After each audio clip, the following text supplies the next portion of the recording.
My name is Edward Lawson, and at 70 years old, I never imagined the deepest wound of my life would come from my own son. For more than 4 decades, I built a commercial heating and cooling company with nothing except determination, sleepless nights, and calloused hands. Every brick in that business represented another sacrifice. Every contract carried memories of long days spent working in freezing winters and scorching summers. I never complained because I believed I was creating a future my family would never have to struggle for. 3 years earlier, I lost my wife, Margaret. She had been my partner in every sense of the word. When our company consisted of one aging service truck and a tiny rented warehouse, she handled invoices while I repaired broken heating systems. She believed in me long before success ever arrived. Together, we transformed a small operation into a respected company worth millions. On a cold November evening, I invited my son Nathan and his wife Claire to an elegant downtown steakhouse. The dinner wasn't about business. It marked the 3rd anniversary of Margaret's passing, and I wanted us to honor the woman who had given everything for our family. The restaurant glowed with warm lighting. Quiet jazz floated through the dining room while waiters moved gracefully between tables. Wealthy guests laughed over expensive wine, yet our table felt strangely tense. Nathan had become chief executive of the company the previous year after I stepped back into the chairman's role.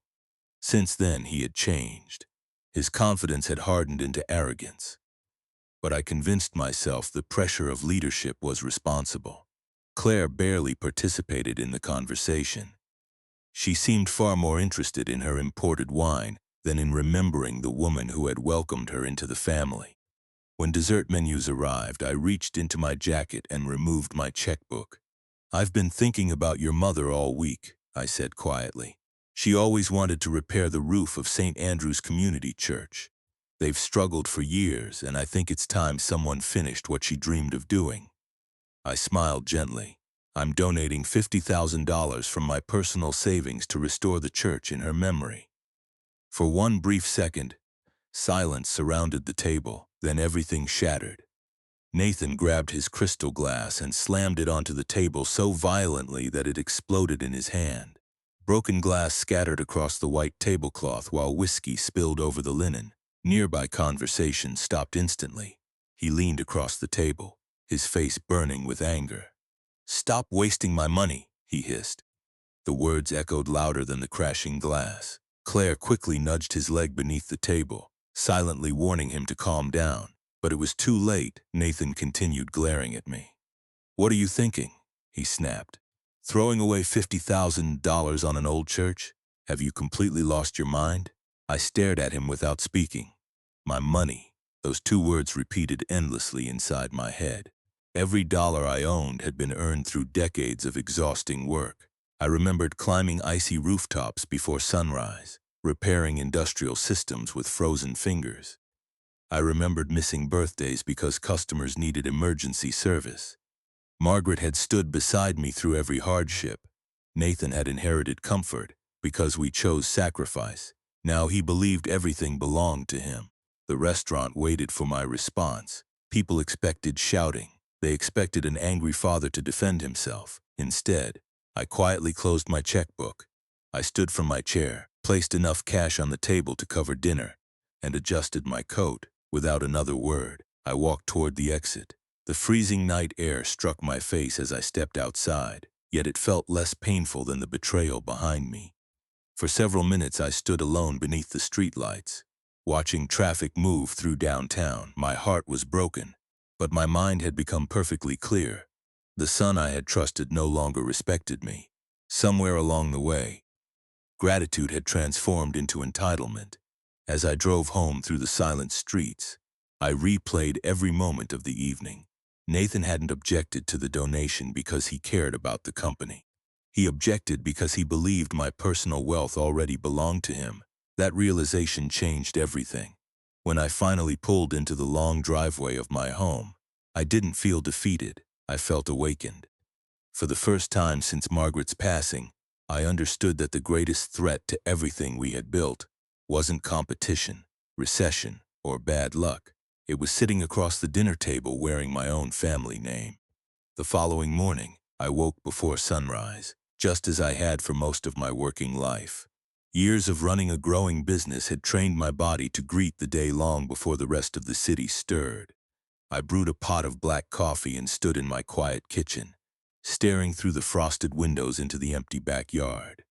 Without Margaret, the house felt less like a home and more like a museum filled with memories. Nathan's words from the previous evening refused to leave my thoughts. My money. Every time I replayed them, they sounded even colder. Around 8 o'clock, the heavy knock at my front door broke the silence. When I opened it, Nathan and Claire stood on the porch. Nathan held an expensive gourmet gift basket wrapped in gold ribbon. His eyes were red and tired, while Claire wore a polished smile that seemed carefully rehearsed. "Dad," Nathan said quietly, "can we come in? We need to talk." My instincts told me to close the door. Instead, I stepped aside. I wanted to know exactly why they had come inside the living room. I sat in Margaret's favorite armchair while they settled together on the sofa. Neither of them spoke immediately. The silence stretched until Nathan finally leaned forward. "I'm sorry about last night," he began. "I lost my temper. Running the company has been overwhelming, and I've been under unbelievable pressure. We've expanded faster than expected. Suppliers are behind schedule, and I haven't slept properly in weeks." He rubbed his forehead dramatically.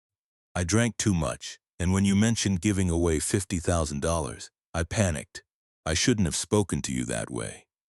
I listened without interruption. He apologized for his behavior. He apologized for drinking. He apologized for stress, but he never apologized for believing my money belonged to him. Before I could respond, Claire gently placed her hand on his shoulder. "Edward," she said softly, "Nathan really has been worried about you." "Worried?" She nodded sympathetically. "You've been alone ever since Margaret passed away. Grief changes people. Older adults often become vulnerable to manipulation, especially from charities and organizations asking for donations." Her voice remained calm and reassuring. "We've both been concerned that someone might take advantage of your generosity." I studied her expression. She sounded compassionate, too compassionate. "So," she continued, "we decided to take precautions." Nathan looked relieved that she had taken over the conversation. "We recently established a family asset protection trust," Claire explained. "It's simply a legal safeguard. If anyone ever tries to exploit you financially, your assets will already be protected." The words instantly caught my attention. "A trust?" I asked. She smiled warmly. "Nothing complicated, just responsible planning. Wealthy families do it all the time." Nathan quickly added, "It's for your benefit, Dad." My business instincts awakened immediately. For 40 years I had negotiated contracts worth millions of dollars. I had learned that the most dangerous deals were often wrapped in the kindest language: protection, charcuterie, planning. Those words frequently hid very different intentions. Still, I kept my face completely neutral. "I appreciate your concern," I said. Relief flashed across both their faces. For another 20 minutes they spoke about family, business growth, and future plans. Everything sounded carefully rehearsed, as though they had practiced every sentence before arriving. Eventually they stood to leave. Nathan hugged me awkwardly. "I love you, Dad." I nodded politely. "So do I." After the front door closed, the house became silent once again. I remained standing in the foyer, staring at the unopened gift basket resting on the kitchen counter. Something wasn't right. The apology had felt manufactured. Claire had controlled nearly every important part of the conversation, while Nathan simply agreed with her. Most troubling of all was the sudden appearance of that mysterious trust. No responsible financial advisor would recommend moving someone's assets without first discussing every detail directly with the owner. Yet they expected me to accept it without asking questions. The more I thought about it, the less believable their story became. I grabbed my coat and decided to clear my head. In my detached garage sat the old pickup truck I had purchased during the early years of the company. It wasn't luxurious, but it reminded me of who I had been before success complicated life. As the familiar engine rumbled to life, I felt strangely comforted. Driving through the cold morning air, I realized something important. Nathan and Claire believed yesterday's argument was over. They thought their carefully prepared apology had repaired the damage. They were wrong. Instead of rebuilding my trust, they had awakened my suspicion. And for the first time, I began wondering whether my greatest mistake had not been handing my son the company. It had been believing he would protect the legacy his mother and I spent a lifetime creating. The drive helped clear my thoughts, but it didn't erase the uneasy feeling growing inside me. Rather than returning home, I headed toward a small repair shop on the industrial side of the city. The owner, Frank Miller, had serviced my old pickup for years. Unlike the executives who now filled my company headquarters, Frank still believed in honest work and straightforward conversations. He greeted me with a broad smile. "Morning, Edward. Ready to get this old truck through another winter?" "It still has a few good years left," I replied. While he completed a routine inspection, we talked about the weather, local football, and rising fuel prices. The conversation was refreshingly ordinary. There were no hidden motives, no carefully chosen words, and no attempts to manipulate me. When the work was finished, Frank printed the invoice. $418. I reached into my wallet and handed him my premium bank card. He swiped it through the payment terminal. A sharp beep echoed through the shop. Transaction declined. Frank frowned. "Probably the machine," he said politely. He tried again. The terminal rejected the payment a second time. An uncomfortable silence settled between us. "I'm sorry, Edward," Frank said quietly. "It says the card has been blocked." I stared at the screen, unable to believe what I was seeing. That account contained several $1 million in personal savings. It had nothing to do with the company. "There must be a mistake," I said calmly. "I'll call my bank." I stepped outside into the cold wind and dialed the private number of my longtime financial advisor, Samuel Brooks. Normally, he answered immediately. Today, the phone rang several times before he finally picked up. "Edward," he said nervously. "Sam, my card has been declined. Please remove whatever security hold has been placed on the account." Silence, then I heard him sigh. "I can't." "What do you mean you can't?" "I'm no longer authorized to make changes." My stomach tightened. "What happened?" His voice dropped almost to a whisper. "Your son arrived this morning with 3 attorneys. They presented a court order granting temporary financial conservatorship over your assets." I couldn't speak. "A conservatorship?" I finally asked. "According to the documents, the court determined you're no longer capable of managing your financial affairs." The words struck harder than any physical blow. "I'm perfectly healthy." "I know," Samuel replied sadly, "but legally my opinion doesn't matter." The call ended. For several seconds I stood motionless outside the repair shop while icy winds swept across the parking lot. Nathan hadn't simply questioned my judgment. He had convinced a court that I was mentally incapable of controlling my own life. The so-called family trust suddenly made sense. It had never been created to protect me. It had been designed to control me. After paying Frank with the emergency cash I kept in my wallet, I climbed back into the truck. Instead of driving home, I headed toward the headquarters of Lawson Climate Systems. The glass building rose proudly above the downtown skyline. 20 years earlier, I had watched construction crews pour its foundation. Every hallway, office, and warehouse represented decades of sacrifice. Today it looked strangely unfamiliar. Inside the lobby, employees hurried through another busy workday. Most smiled politely as I walked past. None suspected anything was wrong. I headed directly toward the executive elevators and removed my founder's security card. For decades it had opened every locked door in the building. I placed it against the scanner. A bright red light flashed, "Access denied." I frowned and tried again. The same message appeared, "Access denied." Nathan hadn't stopped with my bank accounts. He had erased my authority inside my own company. Keeping my emotions hidden, I stepped away from the elevator. Several minutes later, a young employee struggled toward the elevators carrying boxes of files and 2 cups of coffee. As he unlocked the security gate, I quietly walked in behind him before the doors closed. He glanced back nervously. "I left my badge upstairs," I said with an easy smile. He nodded without questioning me. Moments later, I stepped onto the executive floor. The hallway was exactly as I remembered, yet something felt different. The office that once belonged to my chief financial officer now stood open. Inside sat Claire. She had never worked for the company. She held no executive position. Yet she was comfortably seated behind the large desk, reviewing legal documents. As I watched through the partially closed blinds, she calmly signed papers one after another. Property transfer forms, warehouse sales asset agreements. She wasn't organizing paperwork. She was selling pieces of my company, quickly, systematically, without hesitation. A surge of anger rose inside me, but I forced myself to remain still. Confronting her now would accomplish nothing. I needed proof, real proof. As I turned and silently walked back toward the elevator, one certainty settled firmly in my mind. Nathan and Claire weren't simply preparing to take control of my future. They were already dismantling everything Margaret and I had spent our lives building. One signature at a time, I left the executive floor without making a sound. Every instinct told me to storm into Claire's office and demand an explanation. But years of building a successful business had taught me one lesson above all others: never confront an opponent before you understand their entire strategy. I walked back to my truck and sat behind the steering wheel for several minutes. The cold no longer bothered me. My thoughts were racing too fast. Nathan had frozen my bank accounts. My company access had been revoked. Claire was quietly transferring corporate assets. This wasn't a family disagreement anymore. It was a carefully planned takeover.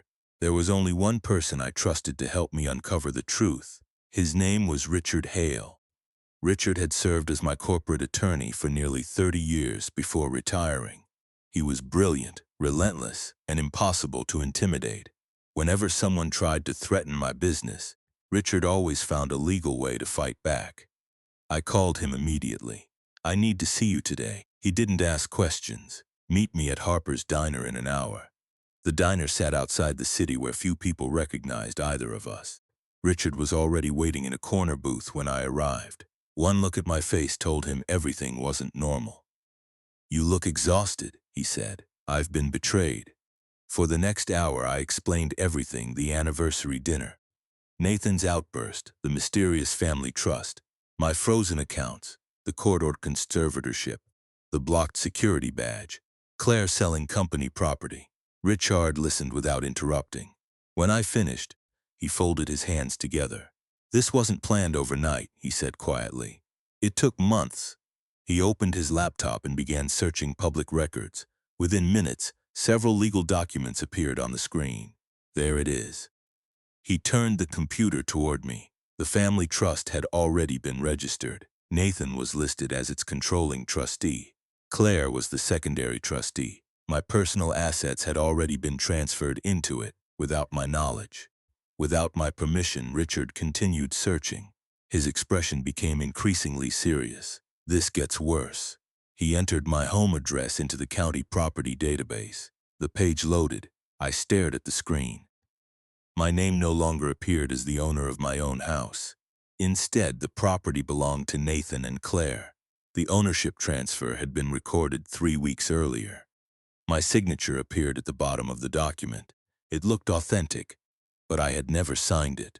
"They forged it," I whispered. Richard nodded slowly. "If you return home and they decide to remove you, they could report you for trespassing." For several moments, neither of us spoke. The betrayal was almost impossible to comprehend. Margaret and I had raised Nathan inside that house. Every birthday, every Christmas, every family celebration. Now he had stolen it, legally, or at least he believed he had. Richard closed the laptop. "We need stronger evidence before challenging this in court." "I agree." "Do you have any idea what they're planning next?" I thought carefully. "They're moving too quickly. They're selling assets. They're controlling my finances. They're pretending I'm mentally incapable." I looked directly at him. "They're hiding something much bigger." Richard nodded. "If that's true, we need proof." Late that evening, I drove to a small motel outside town instead of returning home. I couldn't risk walking into a trap, sitting alone in the quiet room. I remembered something Nathan had completely forgotten. When our headquarters was built 20 years earlier, cloud storage didn't exist. Every company record was stored inside a secure basement server room. During construction, I personally ordered the installation of a master emergency access system. Unlike the modern security network Nathan controlled, that original system relied on biometric identification. Only one person possessed permanent authorization. Me. If the system was still active, I could enter the original server room without needing any password or security badge. Every financial record, every internal transaction, every hidden transfer, it would all still exist. I called an old private investigator who had worked with our company years earlier. "I need an encrypted external drive," I told him. "The best one you can find." He agreed to meet me just before midnight. When he handed me the device, he asked no questions. He simply wished me luck and drove away. At exactly 2 o'clock the following morning, I parked several blocks from company headquarters. Snow drifted through the empty streets as I walked toward the rear of the building. Behind an old maintenance area stood an access tunnel almost everyone had forgotten. Almost everyone. I removed the rusted metal cover and climbed into the narrow passage. Cold air surrounded me as I followed the tunnel toward the basement entrance. At the end stood a heavy security door. I placed my hand against the old biometric scanner. A red light swept across my palm. Seconds later, another scanner examined my eye. Time seemed to stop, then a green light appeared. The heavy lock released with a loud metallic click. The forgotten system still recognized its original owner. For the first time since Nathan's betrayal began, I finally had a way back into the company that carried my family's name. The heavy steel door swung open, and I stepped into the basement server room for the first time in years. Rows of machines hummed steadily beneath bright white lights, preserving every financial record my company had ever created. Nathan had upgraded the software throughout the building, but he had overlooked one important fact. I designed the original system. The emergency access protocol recognized my fingerprints and retinal scan because I had insisted on installing it decades earlier. At the time, I believed every business needed a safeguard against disaster. I never imagined it would protect me from my own family. I connected the encrypted drive to the master terminal and began searching through the company's financial records. Thousands of transactions appeared on the screen. At first glance, everything looked ordinary.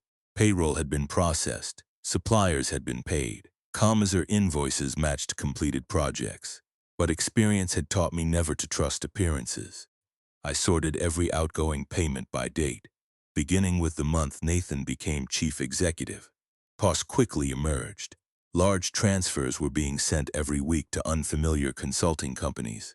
The names sounded legitimate, yet I had never approved any of them. I searched the corporate registry. None of the businesses maintained real offices. Most were registered through anonymous agents using mailbox addresses in other states. They existed only on paper. The truth became painfully clear. Nathan had created shell companies to secretly drain money from Lawson Climate Systems. The total exceeded $4 million. My heart sank, but I kept searching. Then I discovered something even worse. The company had borrowed enormous sums from foreign lenders.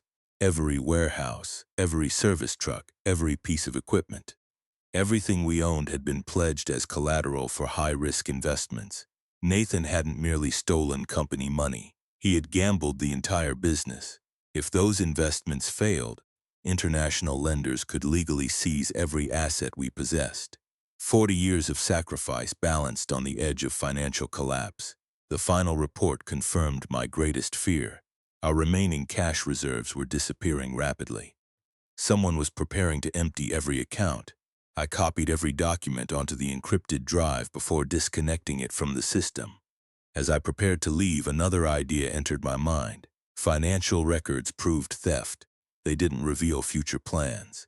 I needed to know what Nathan and Claire intended to do next. Quietly, I made my way upstairs to the executive floor. The building remained silent. Inside Nathan's office, I noticed the brass desk lamp I had given him when he became chief executive. Seeing it brought unexpected sadness. That lamp had symbolized my faith in him. Now it would serve another purpose. From my pocket, I removed a miniature listening device supplied by the investigator. Carefully opening the lamp's base, I connected the transmitter to its internal power supply. Once reassembled, nothing looked different. The microphone would operate continuously without needing batteries. Before leaving, I carefully wiped away every fingerprint. An hour later, I sat inside my pickup parked several blocks away. The receiver rested beside me. Static filled the speaker, then voices. For 2 days I listened, meetings, telephone calls, routine business, nothing important. On the third afternoon, Claire entered Nathan's office. Her voice sounded tense. Did everything go through? Nathan laughed confidently. It did. What about the medical paperwork? It's finished. My pulse quickened, Nathan continued. The doctor signed every document. The court approved Dad's diagnosis this morning. I froze. Diagnosis? What diagnosis? Claire asked. Stage 2 Alzheimer's. The words struck like lightning. My breathing stopped. They had bribed someone to create false medical records declaring me mentally incompetent. Claire laughed. Perfect, Nathan spoke again. Next Friday morning, an ambulance will collect him. Where will they take him? Maple Grove Memory Center. I closed my eyes. The plan was complete. They intended to lock me inside a dementia facility where no one would believe anything I said. Once I disappeared, they would transfer the company's remaining money overseas before declaring bankruptcy. Every crime would be blamed on me. Every forged signature, every illegal transfer, everything. I removed the earpiece slowly. The betrayal was finally complete. I now possessed evidence of forged documents, financial fraud, fabricated medical records, and a conspiracy to steal my identity, my company, and my freedom. They believed I was defeated. They believed I would quietly disappear behind locked doors while they escaped with everything Margaret and I had built. They were wrong. For 40 years I had survived recessions, lawsuits, dishonest competitors, and impossible odds. I hadn't built a successful company by surrendering. As the first light of dawn appeared across the horizon, I started the truck's engine and gripped the steering wheel with steady hands. This time I wasn't driving away from betrayal. I was driving toward justice. Nathan and Claire had declared war on the man who created their fortune. Now they were about to discover that the founder of Lawson Climate Systems still had one final move left.